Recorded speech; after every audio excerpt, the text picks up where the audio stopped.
Okay, hi guys. Welcome to week 7. As you can see, I'm using my headphones, which has a little microphone here, so hopefully you can hear me better. I found that my phone, the forward facing camera mic, is not working, and I contacted Apple, and guess I need to take it in for service or to get a new phone. So I'll just wait till the end of the trail because who knows what's going to happen to my phone during the trail. But anyway, hopefully you can hear me much better and the sound's not going to go in and out as the last two videos have done. We're doing the recap for week 7, which was May 3rd through the 9th. As you can tell, my nasal congestion's back a little bit, so sorry about that, but hopefully that'll go away. Anyway, so for week 7, we went from Low Gap Camp at mile 358.7 to a stealth campsite at 437.8, giving us a total mileage for the week of 79.1. So for those 79 miles in week 7, we spent $190 on accommodations. Let's talk about kind of our unplanned trip to Doe River Hostel near Roan Mountain. When we got on top of Roan Mountain, the winds were 80 to 100 miles an hour, and it's always hard to decide to stop hiking. You see your friends heading on out into the weather, and you feel like a wuss for not going out there. But the winds were really crazy that day, and one of our friends who lived in the area was getting off trail to spend a couple days at home with her husband, and she offered us a ride into town, and we're like, yeah, I think it's best that we get off the trail, and we did, and we ended up spending 2 nights at Doe River, and it was a great hostel. The owner was very accommodating, and was a great experience. During that time, it snowed on the mountain, and it was a very smart decision to get off trail. It did cost us some money, so we spent $190 at Doe River. That was $60 a night with tax in there. So $190 in accommodation. Of course, if we're in town, we're going to eat. So our in-town food was $88. That included buying stuff to have there at the hostel over 3 days, as well as going to Bob's Dairyland more times than we should have. Great burgers. We really love that place. I really love that place. Chica, she thought it was okay. Resupply, we spent $72 on resupply. Others.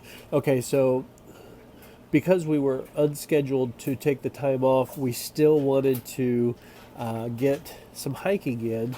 We didn't want to take zeros, so we ended up doing 2 slack packs during that time. Slack packing is not a cheap way to get your miles in, but it is an efficient way to get your miles in bad weather, because you get to come home to a dry place. So we ended up spending $70 in shuttles. So we skipped the Carver Gap, which is just after Roan Mountain. We skipped that section. That's where we got off the trail because the weather was still bad, and it ended up going north a little bit. And so that shuttle cost us $15 to get, 15 miles or so up the trail. Then we hiked back to the hostel, or to 19E, where the shuttle picked us up. Then we hiked. The weather cleared a bit.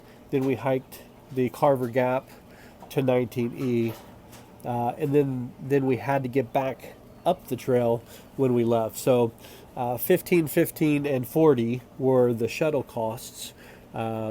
which, like I said, it's not the cheapest way to go, but it allowed us to hike for 2 days and only take 1 0, as opposed to taking 3 zeros and still being able to stay at least in the day dry. And when we did the section that we missed, the weather was still cold. It was 30 degrees, but it ended up being my favorite hike so far, the Carver Gap, and we'll get to that in a little bit. Okay, so let's talk about how the money breaks down per mile. So this week we did 79.1 miles, spent $410 total dollars. That breaks down to $5.18 per mile, or $2.59 per mile per person. Going back to our original goal, it's we want to be around $2. Once again, we got off trail, and it was unplanned, but things happen. So for the total trip, we've gone 437.8 miles. We spent $2,568.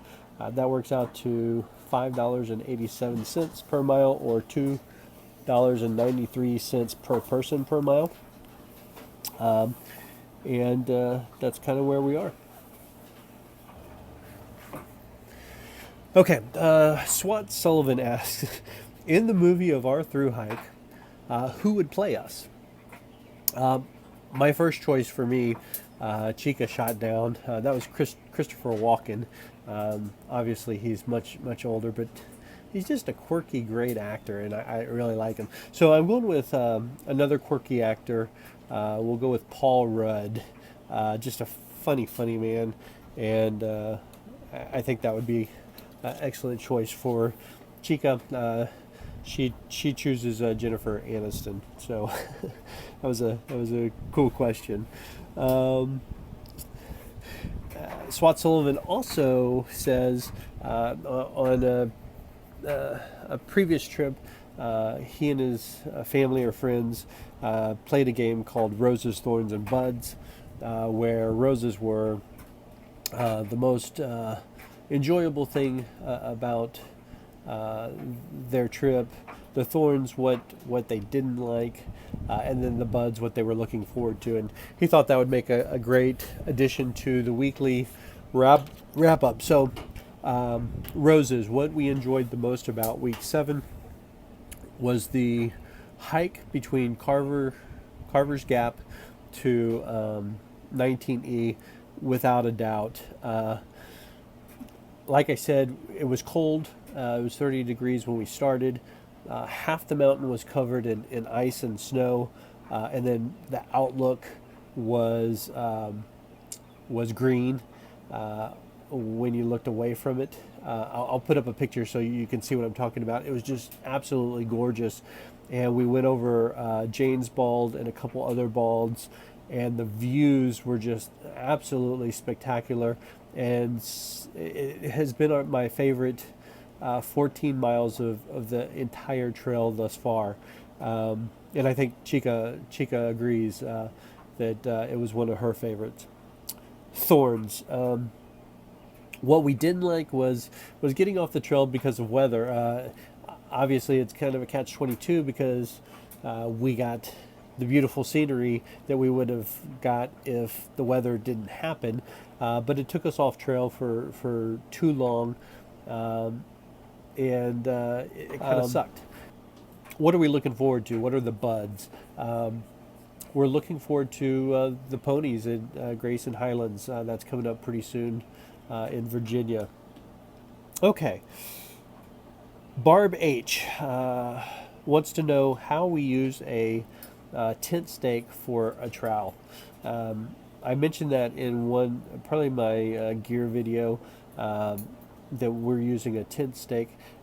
It's actually a snow tent stake, and I'll show it to you here. And it is 9 inches long. I've tied some rope around it to give us a handle, and there's still 6 inches left to dig a cat hole. So that's what we're using. It costs like $3 at REI, and it's pretty solidly made, and it is light. So that's what we're using instead of the $20 thing you get from a lightweight gear maker. Barb H also wants to know about our Resupply Foods. Okay, and I haven't talked too much about that because we're still in the figure it out mode. We're actually considering going stoveless because at the end of the day we're hot and we're sweaty and we're tired, and the last thing we want to do is pull out our stove and fire it up. So we're considering going without a stove, but for now, typically at the end of the day, we'll eat a Idaho potato, instant mashed potato. We've gotten to where we hate the Knorr pasta sides and rice sides, and we're really hating the potatoes as well. But we found that if we add the real bacon bit to it, it's palatable at least, or throw some hot sauce in there or something. For breakfast, we're typically eating a Cliff Bar or some other sort of protein bar. For snacks, we're having candy bars or trail mix or nuts. For lunch, I've been eating primarily tortillas with either Nutella or peanut butter or pepperoni. Chica is eating Triscuits and cheese, as well as assorted candies, things like that. Like I said, that's very much a work in progress. We're thinking about getting maybe chicken nuggets or something like that in a trail town to carry on if we go stoveless. So we're still trying to work on what our dinners would be if we're not cooking every night. Okay, so Emily asks what our weight is or how much we've lost.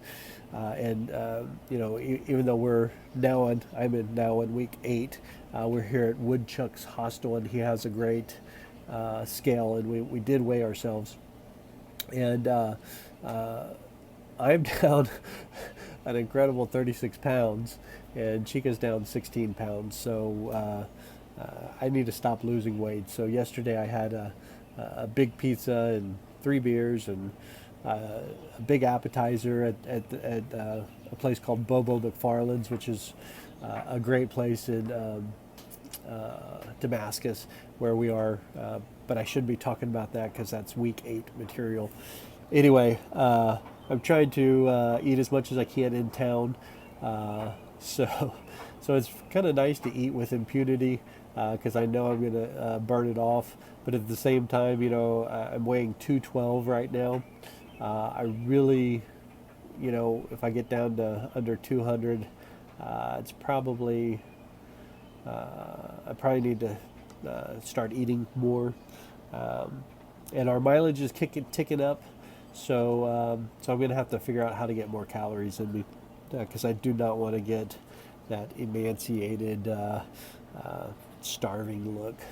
Okay, Steve Blazoff has asked questions about hammocking on the trail, and since I know absolutely nothing, we got our friend Mystic here, who hammocks out every single night. So we're going to talk to her about hammocking. So how do you like hammocking? I love it. I have back problems, especially sleeping on the ground, and even with air mattresses. The air mattresses are like this, and if you're a tosser-turner like I am, they just don't work. So for me, a hammock is perfect. It's a perfect solution. What are the drawbacks to hammocking? The drawbacks are you don't really have a lot of privacy like you do in a tent, unless you know how to change in a hammock.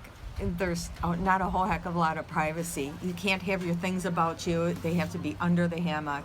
Even if you have a tarp down, you can still see under the tarp, so all your stuff is out in the open. Yeah. So what type of hammock do you have? I have a Hennessy Hammock. I have the basic one that opens from the bottom.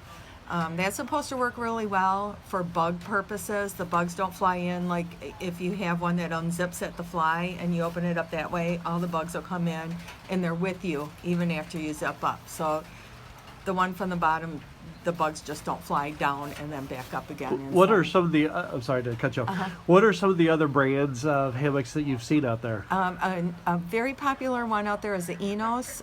It's cheaper. It does way more. Another one is a war bonnet, and the war bonnet and the Hennessy seem to compete with each other. Okay, so how many, as a percentage, how many hammockers would you say are out there? You know, I think 5% is a really 5%? good estimate. Yeah, Cool. I was at a shelter once, and there were 6 of us. That's the most I've ever seen at one point in time. Do you ever have a hard time finding 2 trees that are a good distance apart to hammock? It's harder than you think it is because you have to really watch the underbrush, and is there poison ivy? You almost have to find a flat spot similar to what the tenters do. If you're on a slope, your things can roll down that you have. The underbrush is important. The trees can't have any of those hairy vines coming down yeah. because that's the poison ivy. They do have to be a certain length apart, and they do have to be a certain width too. The giant trees just don't work with the tree straps that I have. Okay. Anything else? For comfort, it's the best you can get. I bet, I yeah. am not afraid of thunder or lightning, especially lightning. I thought I would be, and there is no fear after the first couple storms that you've been through. It's like your own, private show you get. So that has never been a fear. Cool. Well, thanks for talking to us. You're welcome. All right. Okay. That's it for today. Thanks for following. Please subscribe if you haven't. Like the video. Give me a thumbs up if you like it. If you think I'm a dork or don't like the way I look or something, give it a thumbs down. And keep on following, and we'll keep on talking about our trip. Thanks a lot. Bye.